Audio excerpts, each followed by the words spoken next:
Jimmy got tear gassed. There was an occupation of the central part of Hong Kong for 79 days. Tents, thousands of tents were pitched. Jimmy had his tent there. He was out there every single day. Mr. Mark Clifford, who just wrote the very first full-length biography of Hong Kong democracy activist Jimmy Lai. I think he has a faith. It's like, if I have to die, I die. I'm doing the right thing. He's in prison. He's been there since December 31st, 2020, a little more than 4 years. In February, it'll be 1,500 days.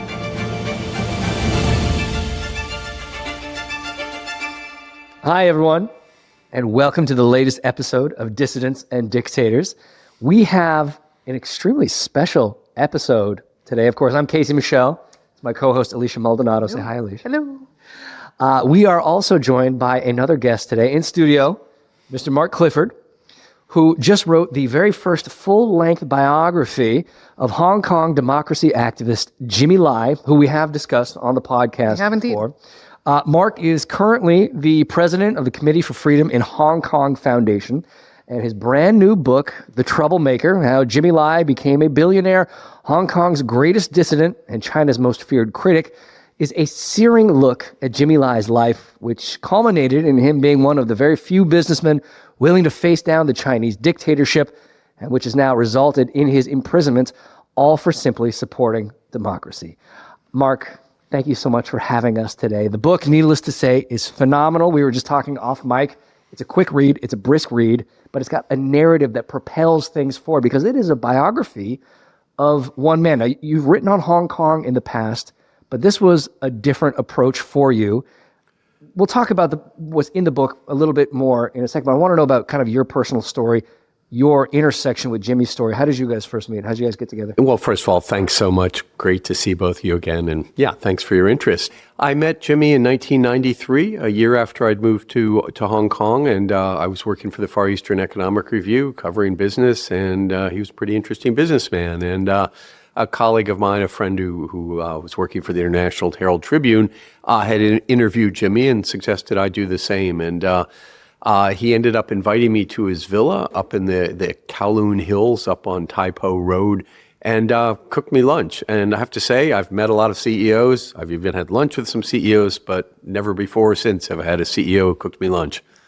Well, those are rare experiences indeed, and certainly those are the ones that you're going to want to hang on to. This was over 30 years ago. 1993, so yeah, almost 30 years. And you, I'm sure, never had any idea that in a few decades' time, not only would Jimmy's career and path follow the way that it had, but you'd be writing a book about him. What did he cook you? He cooked me a stir-fried with rice and veggies and chicken and shrimp. And, I gotta be honest, he didn't do the prep and he didn't do the cleanup. That was his Filipino helper. But he very vigorously and assiduously stirred and made it was a very nice meal. Fantastic. Yeah. Well, we can talk a little bit more about Jimmy's affiliation for food, shall we say, in a minute. There's one quote I wanted to pull on to, and again, we've talked about Jimmy on episodes previously. He's really become one of the faces of the Hong Kong democracy movement, frankly, the kind of the global democracy movement at this point, given the role of Hong Kong and the CCP's placement of Hong Kong right in their crosshairs. And of course, the example we have seen over the past few years of what the CCP has intended for not just Hong Kongers, but so many others along the way. But one thing that this book does so well is that Jimmy just pops off the page. He's gotten to the point where he's a symbol of so much, but he's such a real person at the end of the day. And I want to just read this quote. Lai defies easy characterization. His success as a pragmatic businessman meant that he approached human rights activism in a results-oriented way. He's interested in freedom, but you won't hear him talk much about social justice. His philosophy verges on libertarian, contending that government should play a limited role beyond providing order and a strong rule of law. A Catholic, he is a militant anti-communist in the mold of John Paul II. Jimmy Lai is one of the most important political prisoners of our age. Certainly that sums up a lot of Jimmy as far as I understand him. Tell me about your thoughts about Jimmy's character, Mark. Yeah, well, first of all, he is a larger-than-life guy. From the first time that I met him, you could see that he was an extraordinary entrepreneur. But, there are lots of pretty extraordinary entrepreneurs in Hong Kong. He came out of the rag trade. He was a 12-year-old stowaway coming into Hong Kong as an illegal immigrant, dumped by some snakeheads, people smugglers out in a remote area of the New Territories. Slept his first night in a factory. 15 years later, he owned a factory. So he's a real get-up-and-go hustler kind of guy in in a really hustling world. The Hong Kong of the 1960s, 70s was in fact flooded with more than 1 million refugees from escaping China, escaping the poverty, the political persecution, all the nasty stuff of China, of the Chinese Communist Party, not of the Chinese people. I mean, Jimmy is a very, very proud Chinese person. And so you could see from the beginning, he was a larger than life guy. At that point, he had just gotten into media. It's interesting. He'd started out when he owned the first factory, making sweaters. 5 years after he started, he was the biggest sweater manufacturer in Hong Kong, if not in Asia. Then he got a little bored with just making sweaters, so he started selling shirts and sweaters, started the very, very successful Giordano clothing chain. The founder of Uniqlo, which I think many people know, came down to Hong Kong to learn from him. So he was just popping with ideas. And he was getting a little bored with selling shirts and sweaters. So fittingly, he wanted to go into food. He thought Chinese fast food was no good, and he wanted to give a new experience. He was on his way to, actually, it was kind of a Chinese version of what later was Chipotle, which started about 5 years later. But this was earlier. This was the late 1980s, and Jimmy was all set to revolutionize, shake up the Chinese fast food world, just like he'd shaken up the retail world in Hong Kong and throughout Asia. Then came June 1989 and the Tiananmen crackdown, when hundreds, maybe thousands of Chinese were killed by their own government. I mean, some of the best and the brightest. And that just it set Jimmy back in a profound, fundamental way. He had been supporting the students. He'd had photos or graphics of the student leaders, 3 of the key student leaders, printed up on T-shirts and sold in his retail stores, the Giordano stores. Sent the money up to Beijing to support the students. He'd sent tents up there. I mean, he was really enamored with what was happening in China. Deng Xiaoping's economic reforms had started, close to a decade earlier, and Jimmy thought that these accompanying political reforms would make all the difference. And so he decided to go into media. So when I met him, it was just a couple of years after he'd started his first magazine, Next Magazine, and I could see he was a pretty special guy, but I had no idea that this is where we'd be 30 years later. Yeah, when Casey and I are talking about, having read your book, one of the things that we noticed was how versatile that he was. And he was just do this, do that, always a man of ideas. And you talk about how he was prepared to fail, that you knew that for every 99 ideas, there's maybe a good one there. Where do you think that his drive came from? Is it, from his upbringing? Because you also mentioned in the book how his dad had spoken something over him and how that kind of maybe guided his life, and maybe that was part of the compulsion to do something more, the hustle? Yeah, I mean, it's hard to say exactly, but we can say that he was forged in fires that you and I can just never understand. Right. The family, he was born 2 years before Mao took power in China. We had a twin sister and a sister a couple of years older. Their dad left for Hong Kong, and he told Jimmy, "You'll do great things." Right. But then the dad wasn't there. The mom, for the sin of having married into a fairly wealthy family, she was the second wife and brought in actually to raise children. She had been a peasant, but she was considered a class enemy because she'd married into a rich family. And so she was sent off to a labor camp, or what Jimmy calls a labor camp. She seems to have been able to come home on weekends and see her kids occasionally. But basically, at the age of 4, Jimmy and his twin sister and their 6-year-old sister were left to fend for themselves. And so he was doing black market stuff. He flunked out of primary school, never finished primary school. He's picking tobacco up and scrounging it to roll it up and sell it as cigarettes. And he was working as a porter at the Guangzhou rail station, the old Canton, and met a guy from Hong Kong who gave him a little piece of chocolate. And again, I think it's become clear, Jimmy was pretty hungry. This was a time when a grilled field mouse was a real delicacy. And it was a time of famine in Hong Kong. I mean, something like 45 million people, think of that, 45 million people died of famine in the late 1950s, early 1960s. And so, Jimmy's seen hunger around him. He was taken to watch political executions, killing fields by the government. I mean, so just horrific stuff. And so, I don't know, most people would be destroyed, right? I mean, there's that old Nietzsche quote, what doesn't kill me makes me stronger. Yeah, most people get killed, actually. Yeah. And so for every 10,000 or 100,000, there might be 1 or 2 Jimmy Lais. And, he came to Hong Kong. He's a very, very outgoing, friendly, he's a great host, as you know, Alicia. And the best host. Yeah.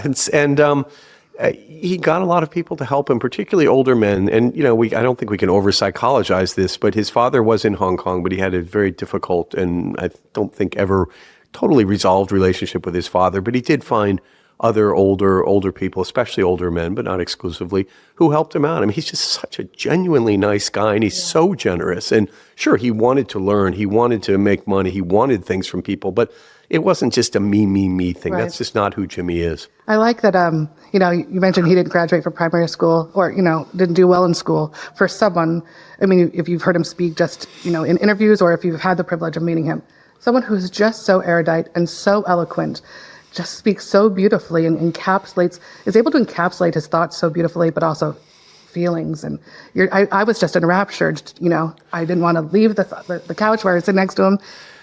So I just always find that fascinating. And also someone who found a way to teach himself English. Well, that's it. I mean, he's self-taught. And I think you find this among many people who haven't gotten a long period of formal education. They're just really hungry. They feel that they've missed out on something. So, yeah, he taught himself English with the help of an older man who had worked in the glove factory where he worked. I asked him once, how'd you learn English?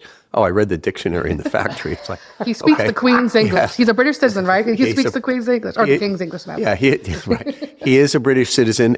But there were other things. One time he was in New York. He spent a lot of time in New York in the 70s and 80s as a result of his work in the garment business.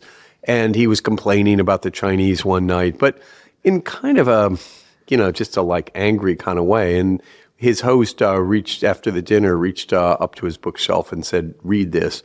And he gave him Hayek's The Road to Serfdom because he wanted Jimmy to have a kind of more rounded, more, if not theoretical, but just a fuller thing, not just Jimmy's angry individual experiences about how bad the communists were, but how bad this whole system was. And so Hayek and then Karl Popper, he became very good friends with Milton Friedman, traveled around China with him, also something I hadn't known, even though it was right around when I first met him. So, he surrounded himself with really smart, interesting, people. You go to a dinner at his house and you might have a Catholic nun missionary on one side and a Nobel Prize winning economist on the other side. It's really incredible, his ability to attract really interesting, smart people. So let's talk about this shift, though, because it's one thing to be an entrepreneur. It's one thing to have that kind of versatility, building the companies off the ground, having the foresight, whether it's in fashion, food, or, of course, media. But, Mark, you mentioned, obviously, we've been talking about some of the companies he's been keeping. You mentioned a few moments ago his role within the kind of the broader events of Tiananmen Square in 1989. There was one thing I wanted to highlight, though, in 1994, which you describe in the book, when he wrote a column about Chinese Premier Li Peng. And I want to get this terminology correct. I believe he described him as a turtle egg. I don't know if we're allowed to say that. I think it's the son of a turtle egg. Oh, son of a turtle egg. See, that's which is even nastier because you don't know who your dad is. Can you give a little bit for folks that may not be familiar with that phrase? Why was that a big deal? And also, where did that come? Why that point? Why 1994? Talk to us about that period of transition as he goes into more maybe overtly political direction. Yeah, no, look, Casey, I think this is a really important point. When he started the magazine, he believed in democracy and he believed that China was going to move forward, but he wanted to make money. He went into media first and foremost as a businessman, and that's important, and I think it's ultimately good. He was hiring one of the first staff, and he said, hey, we'll do this for a couple of years and then we'll sell it. We'll make a bunch of money. Who wants to run a magazine? It's so much trouble. Turns out it was a lot of trouble for him, and he's paid for it with time in prison. In 1994, he was in Paris. He had a weekly column for Next magazine. He had not started Apple Daily, which was the newspaper, started in 1995.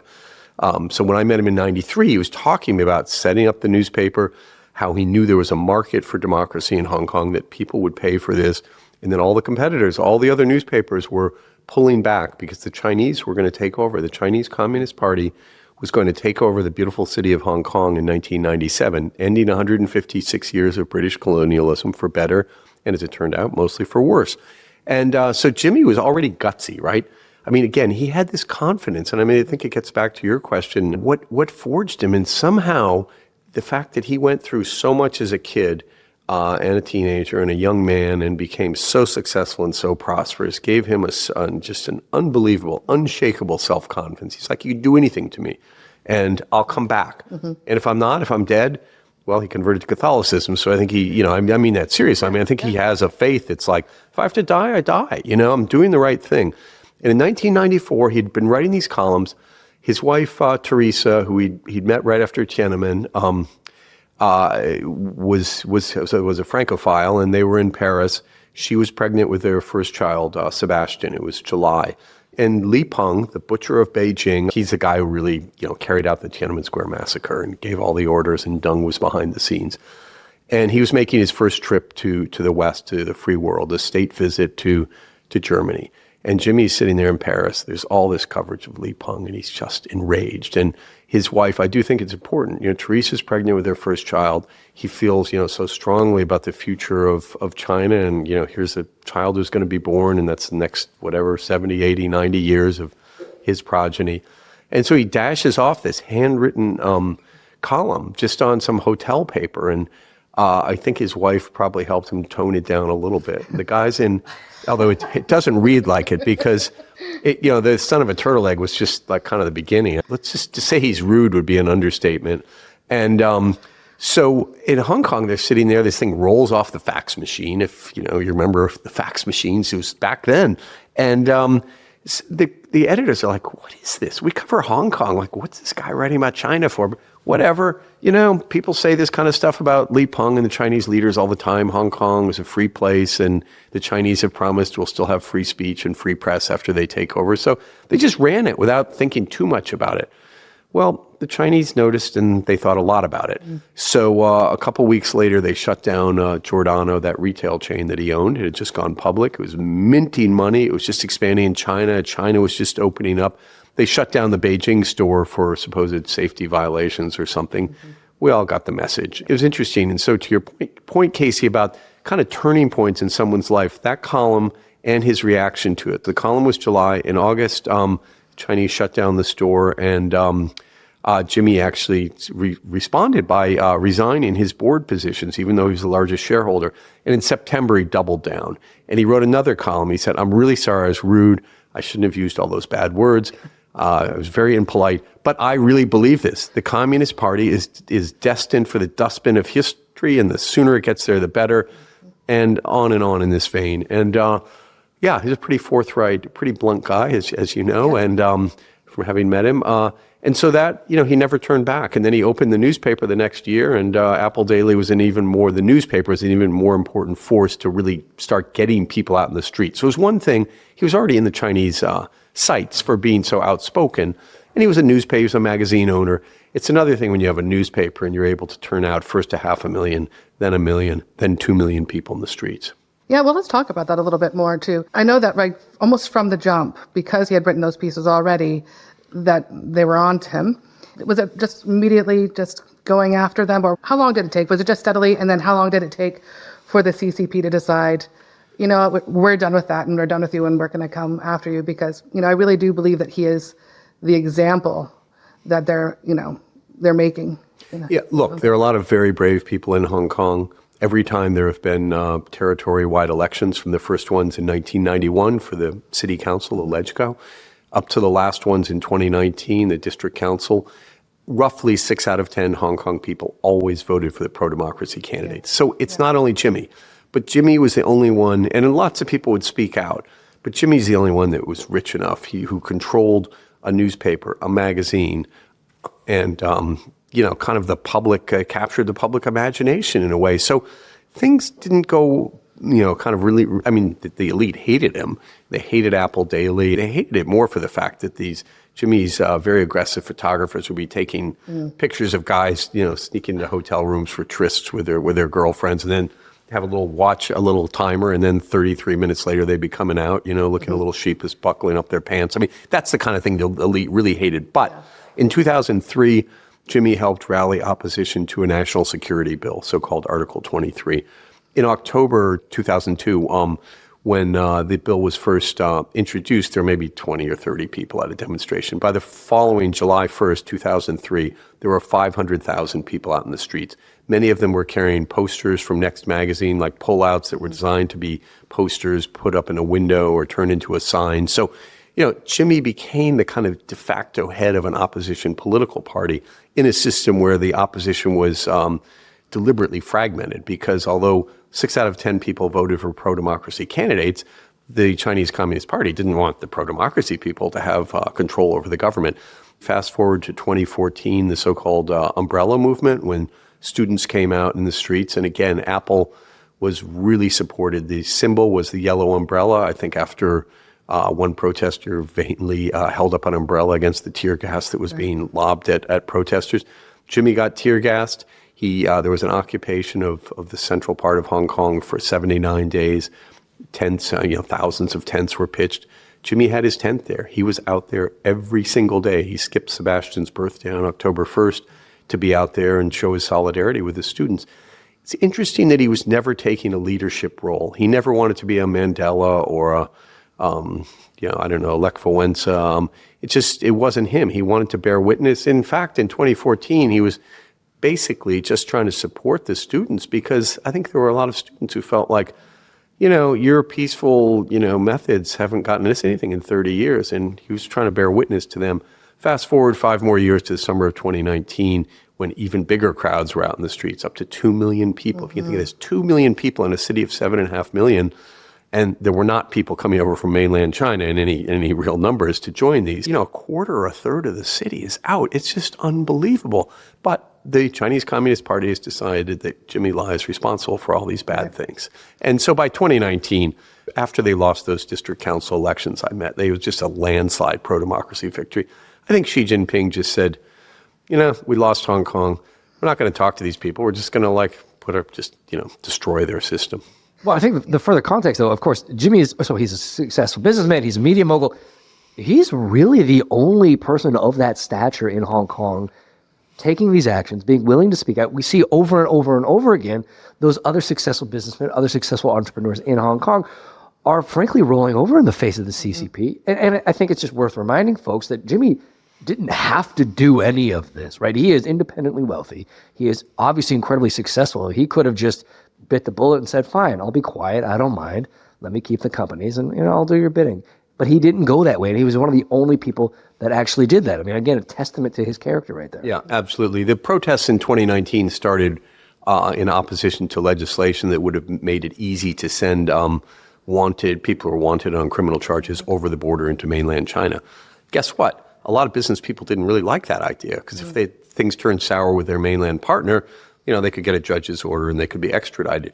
I know for a fact that some businessmen were quietly funding the opposition movement, but nobody wanted to say anything, with the exception of one guy, Herbert Chow, who ran a children's clothing company with the improbable name Chicky Duck. And it was like a cute children's clothing store. I didn't know him well, but Herbert and my kids had played ice hockey together many, many years earlier. Just like a nice Hong Kong businessman. And he tried to stand up in very small ways. He's got destroyed. His essentially subjected to what he told me was white terror. I mean, you had basically SWAT teams coming in and terrorizing his staff in these little stores, just because Herbert, not the staff, but Herbert had done some pro-democracy things, maybe put a Lady of Liberty, kind of a Statue of Liberty, the Hong Kong version, into the store windows. He had all the big tycoons who own real estate companies canceling his lease. He fled Hong Kong in the end. He said he thought that there would be other business people, but he looked to the left and he looked to the right, and other than Jimmy, nobody else was there. So he lost his business, very profitable business, and had to flee the city. I don't know how that makes for a better city in Hong Kong. Yeah, I was going to say, I know we've talked about this on the podcast before, but Mark, I wanted to hear your impression because I think it's great that you bring up Herbert's story, because he, again, is one of the only other businessmen who stood up to the CCP, ended up fleeing, ends up in exile. Jimmy, of course, is now imprisoned, presumably facing years to come. But he had to make that decision himself. Can you talk to us about how you understand Jimmy's decision to stay? What propelled it? What prompted it? Why didn't he flee when he could have? Yeah, I mean, he's a stubborn guy, as he described. The words, the troublemaker, is how he described himself to me. They're perfect words. And yeah, he felt that, I mean, although he wasn't a political leader, he felt that he was a kind of a moral leader for Hong Kongers, and that, be like the captain getting on the lifeboat while the Titanic is sinking. Jimmy is not the kind of guy to do that. I would have never, told him to leave, but I know many people who did. And he told one of them, he said, I'd rather be hanging from a lamppost in central Hong Kong, hanging dead, Yeah. than to give the communists the satisfaction of saying, I ran away. And I think that is one thing that makes him so difficult for the Chinese Communist Party to deal with. He's a guy with money. He's a guy with a media platform and a real commitment to free speech. And he's a guy who actually has principles. And I think China doesn't deal with a lot of opponents. It deals with some, but I don't think it deals with people who have principles and the money to hire a great legal team and the kind of megaphone that allows him to have an international presence and voice. And you're right. He's in prison. He's been there since December 31st, 2020, a little more than 4 years. In February, it'll be 1,500 days. Think what all of us can do in one day, let alone more than 4 years, 1,500 days. And most of that time he's been in solitary confinement, which is, UN definition of torture. Isn't it, 15 days or something like that? I'm trying to remember what... You're absolutely right. Over 15 days is torture in solitary, and 1,500 is just... I do think it's one of the beautiful things about Jimmy. One of the things I love most is that he couldn't be bought, because why? And even still, I don't think that he could have been bought if he didn't have the money. And then second is that he just does not care what they have to say or what they think, and I just admire that so much. Yeah. Can you give us an update on where the case stands now? It feels like it's been going on forever and a day, and then not at all. So. Yeah. So he was arrested and jailed in December 2020. Finally, his national security law trial started 3 years later in December 2023. So now it's been going on for over a year. They've had well over 100 days in court. Jimmy testified in his own defense 25 days. I think he's now being cross-examined by prosecutors who expect that to be another 25 days or so. So it's a forever trial that seems to have illuminated very little. It seems to show that he's guilty of practicing journalism. He's guilty in believing the promises that China made to the people of Hong Kong and to the international community that the existing way of life, the existing freedoms that people enjoyed under British colonial rule would not only be continued, they'd be extended, they'd be broadened. We were going to have universal suffrage. And it turns out all these things are lies. And so I think Jimmy's willingness to stand up, his inability to be bent or to, kowtow, I think is just a very, very powerful symbol of resistance to the Chinese Communist authorities. As I said, symbol of resistance. I'm just remembering when they first revoked his bail on, I think it was December 2nd or 3rd, 2020. They quoted me because we did a lot of live stream videos in the months before he was put in jail, quoting me as saying Jimmy Lai is a symbol of Hong Kong resistance. Well, he is, and I think he should be proud of it. And I don't think the fact that a prosecutor would use that as evidence for why his bail should be denied, he should be thrown in jail, I simply don't understand. It feels like they're just elongating that case to avoid having to make a decision to then have to avoid dealing with the global ramifications of actually condemning him to a life behind bars. Because, you also talk about, and we've talked about as well, he's diabetic. He's not a young man. He's in his, mid to late 70s. So it just feels that they're just trying to, if we can keep pushing this down, Yeah, it's hard to know what they're thinking. Generally in China, you have show trials, they're closed and they're over, done and dusted in half a day or a day. I think because Hong Kong does still have open court trials, they feel that they have to convince the world and convince other, people in Hong Kong and beyond that they're actually serving justice and that he did something bad. Right. Again, it's not really clear what he did that's bad. It's also not clear if he did it after the law came in, but they seem to be particularly concerned about some talk that Jimmy had about imposing sanctions on human rights violators in Hong Kong. Again, whether he did and in what context, that's really for the court to decide. But that's the kind of level of charges, or that he met Mike Pompeo when Pompeo was president. Again, a year before this law came into effect, but somehow it's regarded as a jailable offense. As you say, he's 77 years old. He's almost certain to be convicted. It's a minimum 10-year sentence. So you're basically sentencing the guy to life in prison. Well, so Mark, obviously the worst thing that he ever did was call the butcher of Beijing, the man responsible for Tiananmen, son of a turtle egg. It all started there. Yes, well, look, it's been 30 years of that ever since, and of course 30 years of you knowing him as well. While we have you for The last few moments here, Mark, I want to bring things back to the book itself, because you have now written multiple books on Hong Kong. We were talking again off mic about your most recent one, or the one that was previous to this, Today Hong Kong, Tomorrow the World, which we can put a link in the show notes to that as well. Also a fantastic primer for folks who aren't as familiar with Hong Kong, not like I was, right? I'm not coming at this from any kind of Hong Kong or Chinese background on my end. It was a wonderful way to get up to speed to where things were, but also where things are now, and certainly how quickly things have moved. This is your first biography. For you as a writer, as an author, and also as someone who knows the subject, what was the most difficult part for you in putting this book together and sharing this story with readers? The fact that I couldn't talk to my subject. I couldn't have any contact with him because he's being charged with collusion with foreign forces. I'm running a group that the Hong Kong government not only doesn't like, but attacks as anti-Chinese, which is nonsense. I think I'm, and Jimmy and many other people, as pro-Chinese as anyone you can find.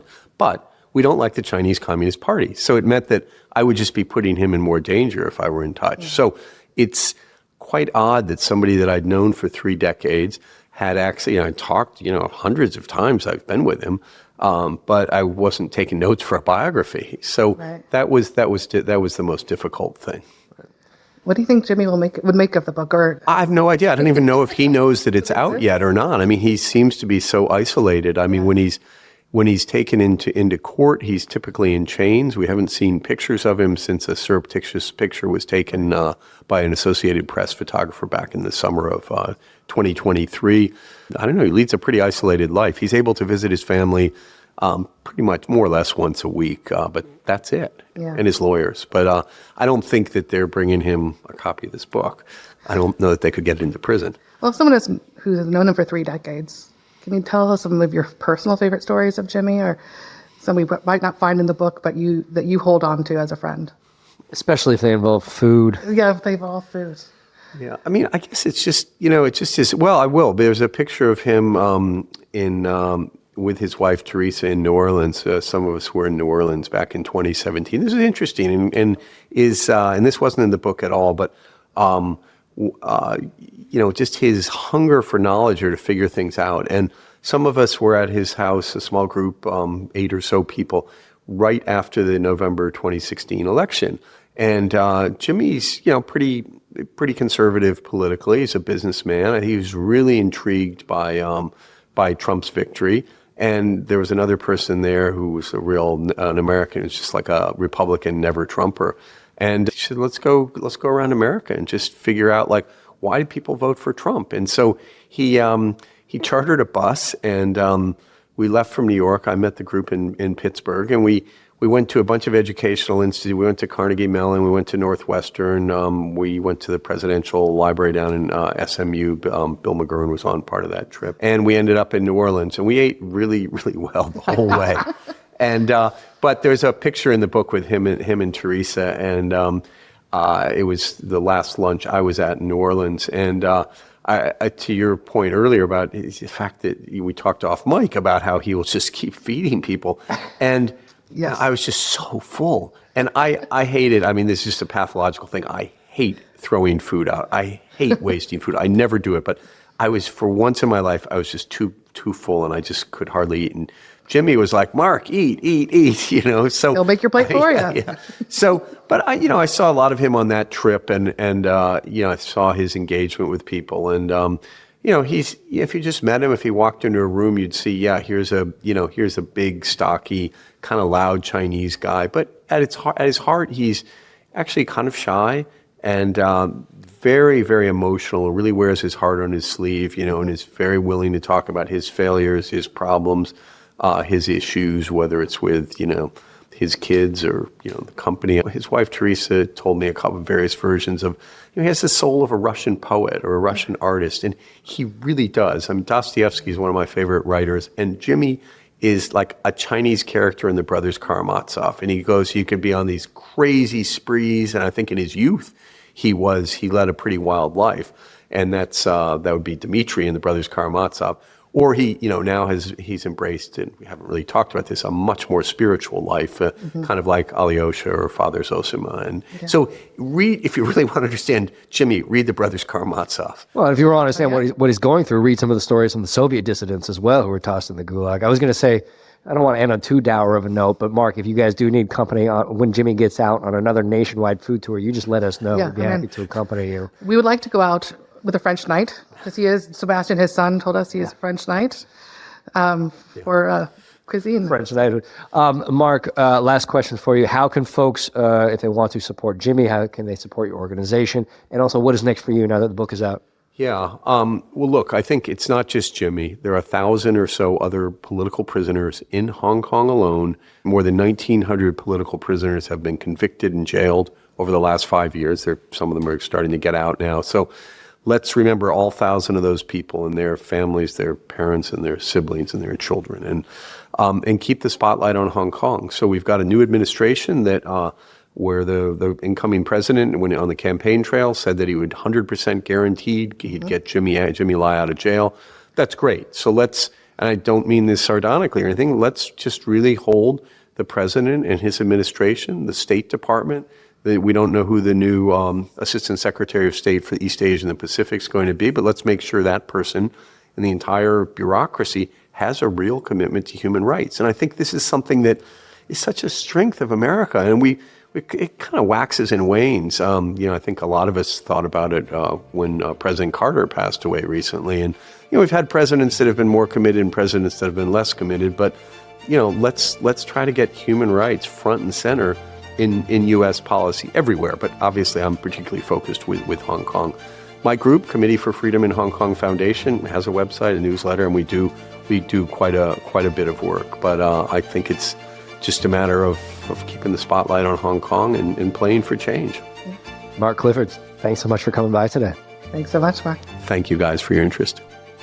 Dissidents and Dictators is a production of the Human Rights Foundation, a nonpartisan, nonprofit organization that promotes and protects human rights globally with a focus on closed societies. We promote freedom where it's most at risk in countries ruled by authoritarian regimes.